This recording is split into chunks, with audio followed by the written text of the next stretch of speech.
program, please call me at 549-3444. Well, today things are a little bit unusual. I'm being graded by Peter Fox, who's sitting over here on my left and not on screen today, but he's going to let me know if I do good, bad, or indifferent, and that'll be over dinner.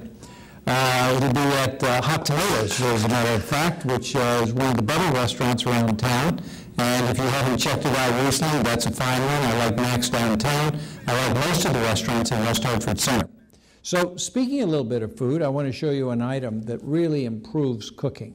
This is called Muir Glen. That's the producer. Those are like the woods outside of San Francisco, the redwoods.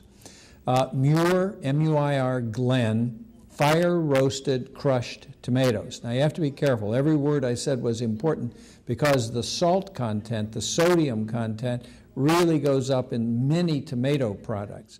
And how do you know when the sodium content is up? Well, you turn it around, and although you can't see this, there's a little table right here on the back. And it says sodium content, and it tells you the number of servings in the container and then the amount of sodium per serving. So if you're going to have one serving out of a container, then you use that number. Like it says here, it is 6%. 6% sodium. You don't want to go above 12% in any serving that you eat. But how many servings are in this container? There are 6 servings in this container. And you can't tell, but this is not a very big can. So that says 1/6 of this can contains half the amount of sodium that you're allowed from any one product. It's 12% for each product. And so that would be 1/3 of a can would be 12% sodium, and that would be reasonable in this can because these fire-roasted crushed tomatoes are actually pretty tasty, and you don't need a whole lot of them. And of course, if you open the whole can, then that would be food for other people or food for you later on and tomorrow. Would like to remind you, I don't know if this was published, this is my book. If you're interested in that, you may go to Barnes & Noble to check it out. There's a review that somebody wrote, very glowing review. They left out the typo discussion. I read this thing, proofread it myself, and thought I had found every typo, and then somebody told me, no, they found a bunch of typos, and I went back and looked at it and was just combination shocked and horrified. Well, now, this is the program for the Cleveland Indians. I was in Ohio visiting my 3 brothers and my close friend from high school. So he's a baseball fanatic, and we went to the Cleveland Indians baseball game. I think they played Detroit and got whipped by Detroit. I thought the problem was the batting coach who told them not to swing at the first pitch. There were a bunch of good first pitches that I thought they should have swung at. But anyhow, it was a gorgeous evening. It was really very enjoyable. And let's see, this is my ticket to the Cleveland Indians game. And that was a very enjoyable time to be with my good friend. I spent 7 or 8 days also at my 50th high school class reunion. What do you think of that? Now, to some of the products that I generally discuss, this is Rescue Sleep. This is a flour remedy.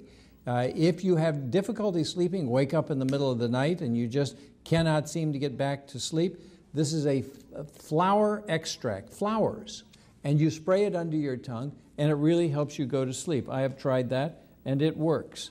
Next, I want to talk about what will be the lead-in to another discussion, and this is Yogi Tea. This actually helps control appetite. There are not very many natural things that actually help control appetite.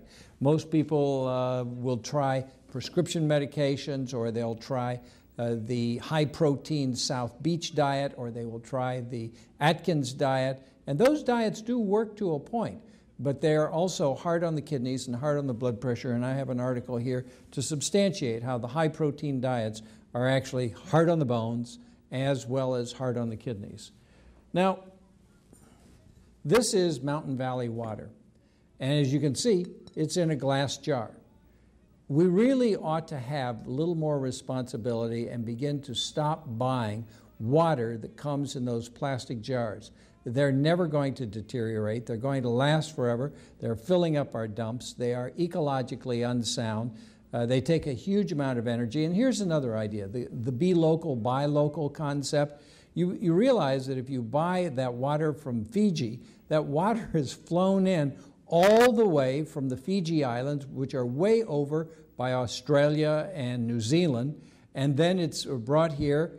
So all that carbon waste is created in the atmosphere to fly that stuff from Fiji to the United States, and then there's more carbon waste by virtue of putting it in a plastic bottle. This is recyclable and reusable, so there's much less waste to the production and usage of Mountain Valley water. Pellegrino is another one. I like the Pellegrino lime. You can buy these fizzy, you can buy these plain, but I strongly recommend that we start to buy our water in glass containers. I understand they're heavier, they're not as convenient, but there is a price to everything, and we need to begin to think about that. Well, let's run through some ideas, and then we'll come back to some products. The cost of medicine is really very high, as you all know. And recently, the past few days, I read about studies that have shown that for people who are on prescription plans, when the prescription plan does not pay for the medication all the way out, like in this Part D Medicare, where there is a gap or a hole or a donut or whatever they call it, that seniors and people who are economically strapped will cease purchasing their medications because they've gone as far as they can afford to go, and they feel they cannot afford their medication. I'm not going to argue about whether or not they can afford to buy a 30-inch TV or whether they can afford to drive a big, long, heavy Dodge or Cadillac or sport utility vehicle. But what it does show is that people who feel economically strapped will stop purchasing their medications because of the cost. Now, this is Life Extension Foundation, and I mention them every now and then. They have some excellent supplements, but they're not always the cheapest. But they now have a prescription plan where your costs can be significantly reduced. And I would encourage you to check that out. Slash the cost of your medication, get a $25 gift card. And it says, for instance, the Ambien generics are 10 milligrams, 30 tablets, are $20 at a regular at drugstore.com, but $11 at Life Extension Foundation. Of course, check out CVS, check out Arrow, check out Walgreens, check out your local pharmacy, and maybe you can get them to be a little more flexible. And this is an article that I got from one of the insurance company, and basically what it says right across the top, the FDA equivalence of generic drugs. And it says the Food and Drug Administration guarantees that the generic drugs will be the equivalent of the brand name products that are available. Like, for instance, that Zolpidem sleeping pill, the generic.